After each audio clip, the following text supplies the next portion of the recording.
massa, farimassa, pain, omelette, etc. Bonjour, je m'appelle Salih Surabia, je suis Miss Tawa 2022, première dauphine Miss Niger, entrepreneur et étudiante en pharmacie. Je suis sur Pulse Studio.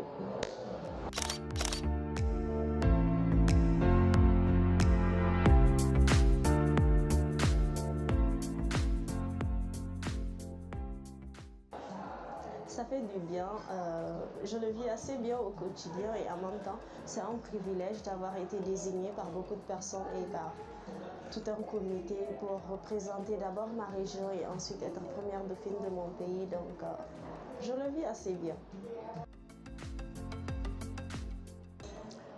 Je me suis présentée au concours de Miss Tawa dans un premier temps parce que j'avais été encouragée par quelques personnes de mon entourage qui retrouvaient les qualités d'une Miss, on va dire, en moi et qui supposaient que je pouvais défendre ce titre correctement. Alors, je me suis dit pourquoi pas, à partir du moment où ces personnes-là croient en moi, je devais leur faire honneur. Comme je l'ai dit, d'abord, j'ai été encouragée par mon entourage, ce qui fait que c'est assez bien passé, surtout par ma famille. Ils m'ont énormément encouragée, énormément soutenue. Mes amis, quand je dis mes amis, je parle de mon cercle d'étudiants en pharmacie. Honnêtement, ils ont bataillé pour moi. J'en profite pour les remercier d'ailleurs. Ils étaient très présents, ils m'ont encouragée et tout. Et même par mes amis externes, honnêtement, c'est assez bien passé, donc Dieu merci. Et je me rappelle que le matin de la soirée, le matin de Miss Niger, je veux dire le jour où il devait y avoir la soirée, j'étais passée à la maison parce que j'avais oublié un article qui devait compléter ma tenue et j'avais retrouvé mon père et ses amis assis en train de suivre les votes et tout et à essayer de voter pour moi, à essayer de voir en dehors de moi, comme il le disait, qui devait faire partie du trio final et c'était assez plaisant.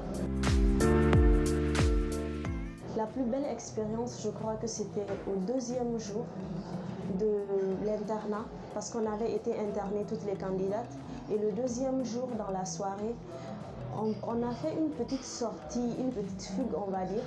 Je pense qu'on devait être 6, ça devait être Miss Dosso, Miss Zender, Miss Agadez et Dauphine Maradi je pense si je ne me trompe pas. On devait être 4 ou 6, quelque chose comme ça. On était parti dans un supermarché qui était proche.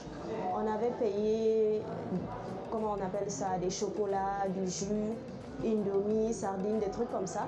On était revenu et on voulait cuisiner, malheureusement le gaz était terminé et il a fallu utiliser la technique artisanale, quoi. On a cherché du bois, etc.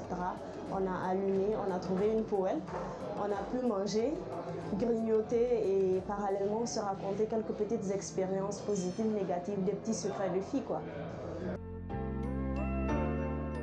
Mes pires moments, je dirais que le premier, je ne dirais pas pire, mais je qualifierais ça plutôt de difficile. C'était après mon retour de Tawa, quand j'avais vu les polémiques qui se posaient par rapport à mon origine.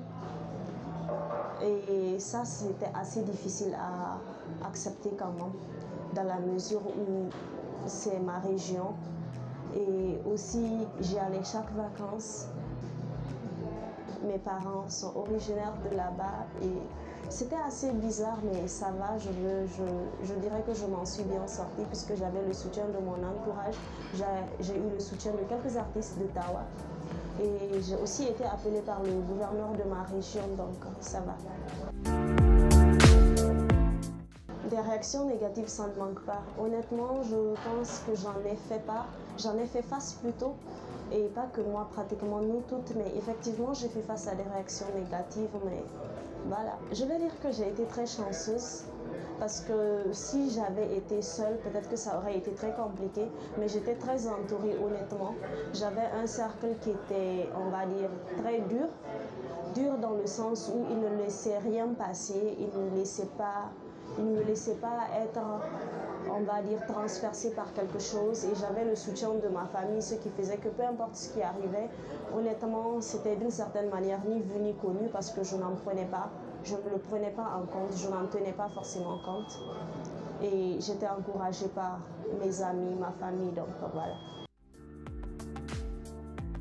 Les attaques sur mon physique, je dirais que c'était bas.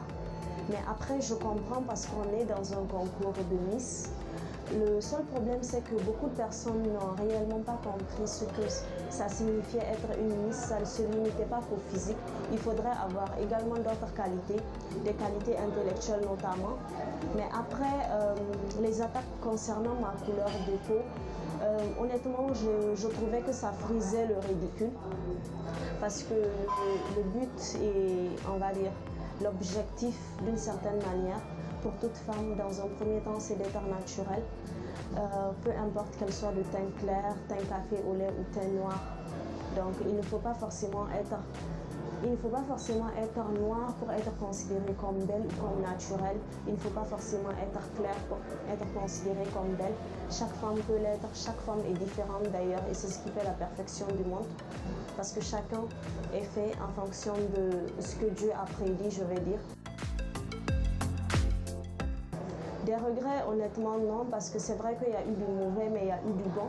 Et je dirais que sans ces mauvaises choses, il n'y aurait pas eu de bonnes choses. Donc je ne peux pas me permettre d'avoir du regret après tout ce que mon entourage et ma famille a fait pour moi. Pour les jeunes filles qui souhaiteraient se présenter, je leur dirais dans un premier temps de savoir vraiment ce qu'elles veulent. Parce qu'il ne suffit pas de se lever sur un coup de tête, se dire attends, et si je me présente, ou de se dire attends, c'est une passion ou quelque chose comme ça, non. Il faut avoir des objectifs à long et à court terme. Parce que se présenter, c'est une grande chose. Il faut être prête à se battre pour cela. Il faut aussi être prête à s'investir et non pas tout simplement faire partie du décor. Donc je leur dirais dans un premier temps de savoir qu'est-ce qui les motive, qu'est-ce qu'elles veulent réellement. Petit déjeuner d'une première dauphine, c'est la même chose que celui de tout le monde. Après, ça dépend du milieu dont on sort. Donc le petit déjeuner d'une première dauphine, c'est le petit déjeuner de la plupart des personnes, je dirais. Après, je ne prends pas de lait parce que je fais une intolérance au lactose, mais que ce soit, si je peux le dire en langue, massa, farine massa, pain, omelette, etc. Ça passe bien sûr. Je suis un humain comme tout le monde. Parfait mariage de chanter. Je dirais que ce sera un mariage dans la tranquillité, un mariage dans lequel mon partenaire et moi on se comprendrait et qu'on serait prêt à se sacrifier l'un pour l'autre. Après tout le reste c'est des détails honnêtement.